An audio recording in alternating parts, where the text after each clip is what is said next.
Let's dive into the complete narrated summary of Hunter x Hunter, Chapter 407, right after the intro.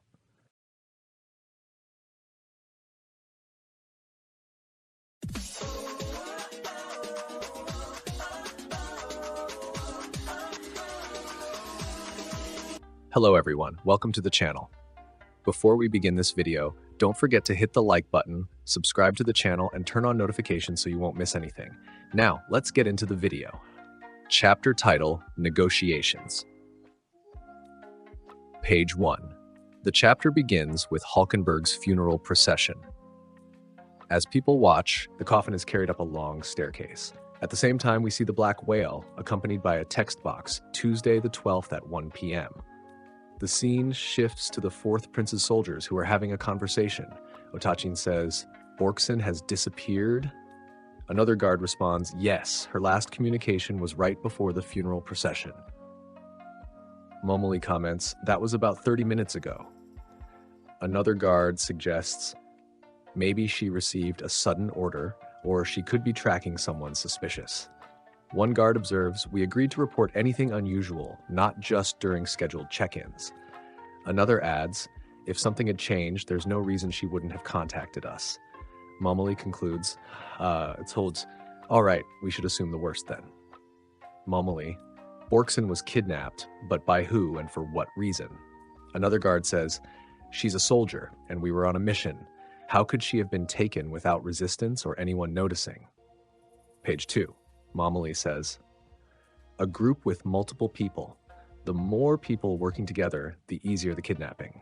Momoli continues, "If they used a method, like a drug to incapacitate her, and surrounded her with strong men, it wouldn't draw attention in such a dense crowd." Another guard, "If it was a familiar face, like another soldier, that person could have done it alone. They might have lured her to the hospital by pretending to be sick, where accomplices were waiting." Otachin says, "If they're using Nen abilities, they could control her, like through hypnosis. What if the Hyoli kidnapped Borkson to use her in an assassination attempt against Seri?" Another guard, "There are many possible methods.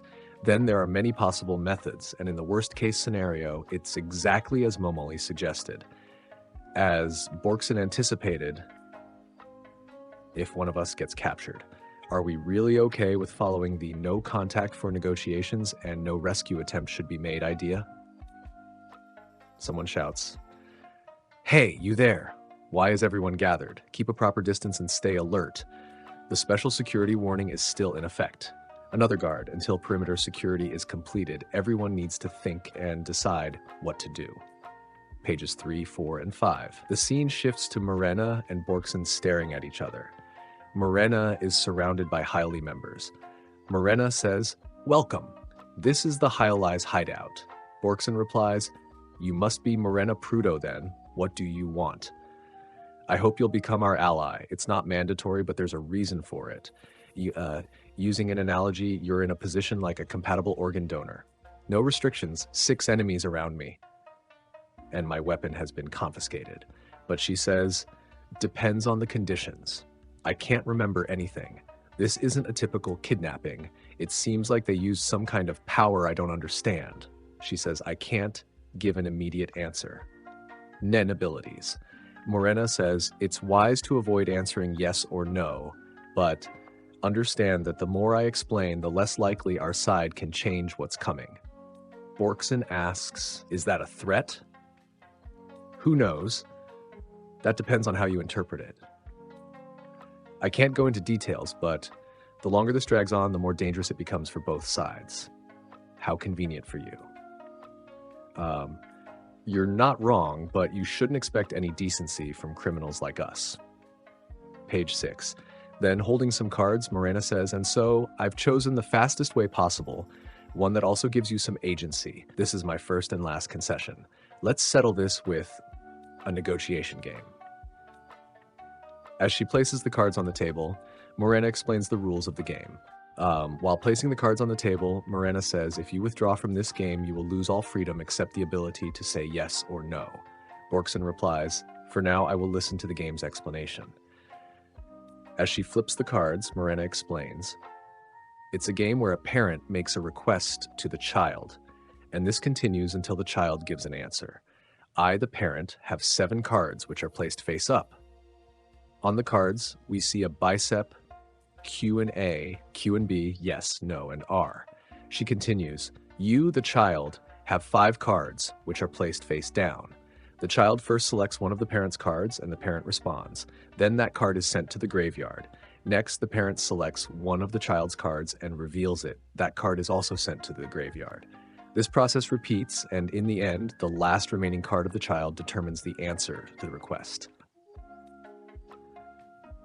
So the child has 4 yes cards and 1 no card. Morena says, please turn them over, starting from the left. Yes, no. That's the R card. You can use it to pick a card from the child's graveyard and return it to your hand. Page 7.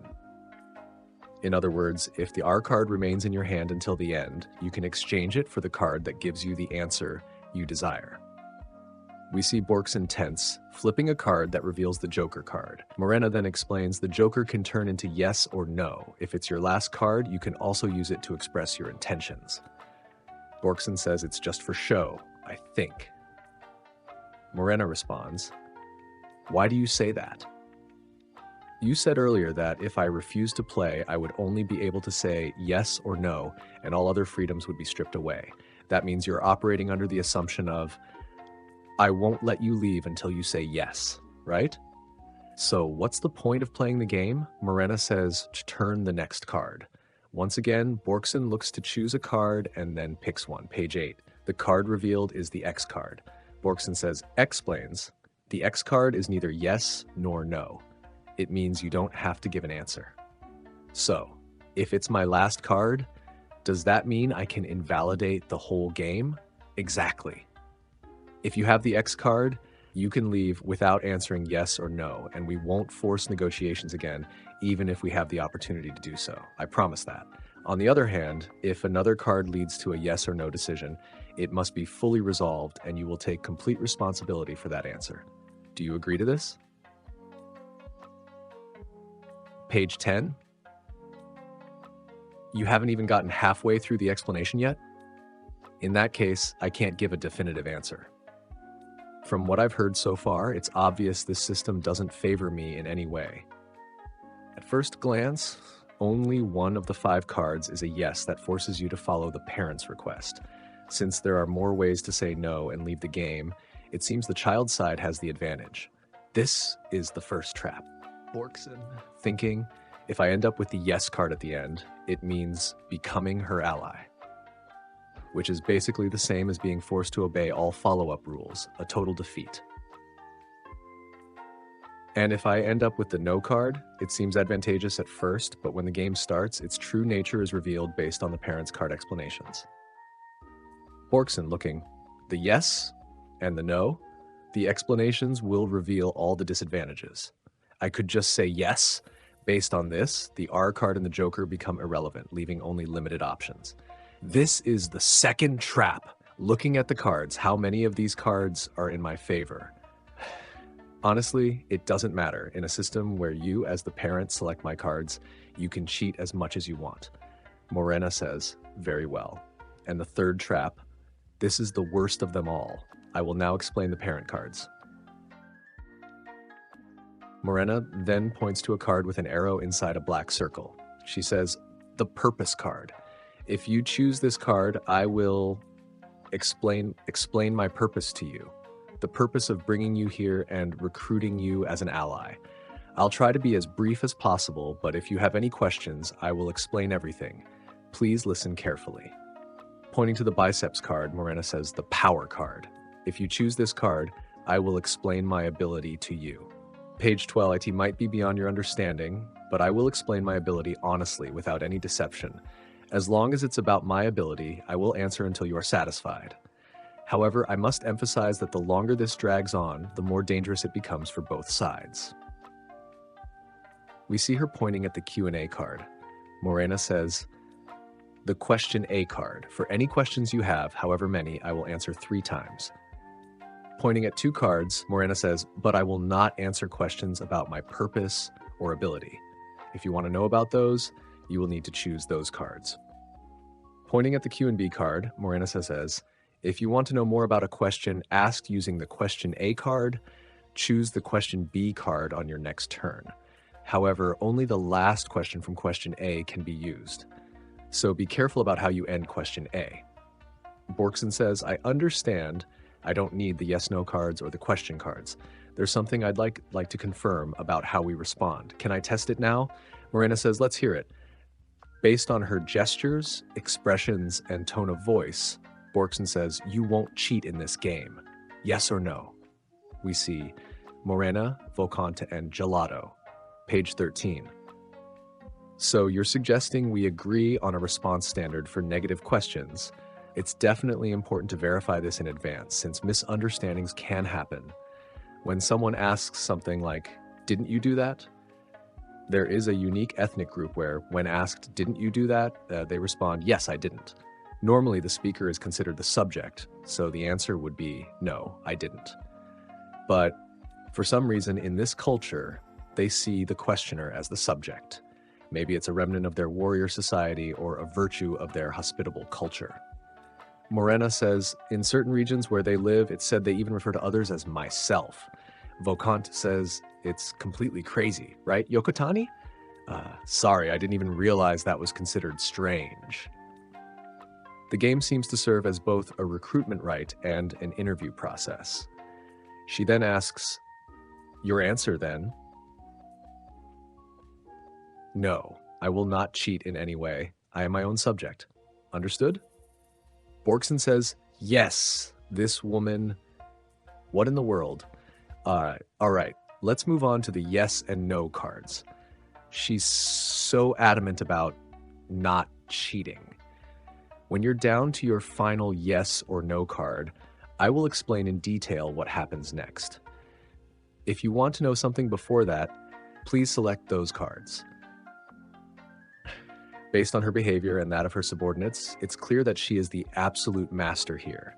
Despite her confidence, her respectful tone and approach toward me indicate that her group does not cheat. This negates any suspicion of organized deception. Morena says, finally, the agreement card. If there's a card you desperately want to recover from the graveyard, you can select this. In exchange for fulfilling my small request, I will revive it for you. After hearing the details of the small request, if you think it's too much, you can refuse. However, in that case, I will take my turn to draw a card, and the agreement card will go to the graveyard, so please keep that in mind. The game ends when you are down to your last card, so the final chance to choose this card is when you have 2 left. Well, that should be the complete explanation of the card rules. Morena says you can decide. Do you want to play the game? Borkson then says, if you accept my single condition, I will play.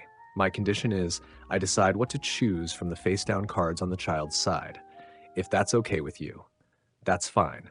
I've allowed that a few times. It's also okay if my side handles the shuffling, right? Then, shall we begin? Borkson and Morena begin their negotiation game. That was the complete narrated chapter of Hunter x Hunter 407. If you enjoyed the video, please leave a like, subscribe to the channel, and activate the notification bell. See you next time, and thanks.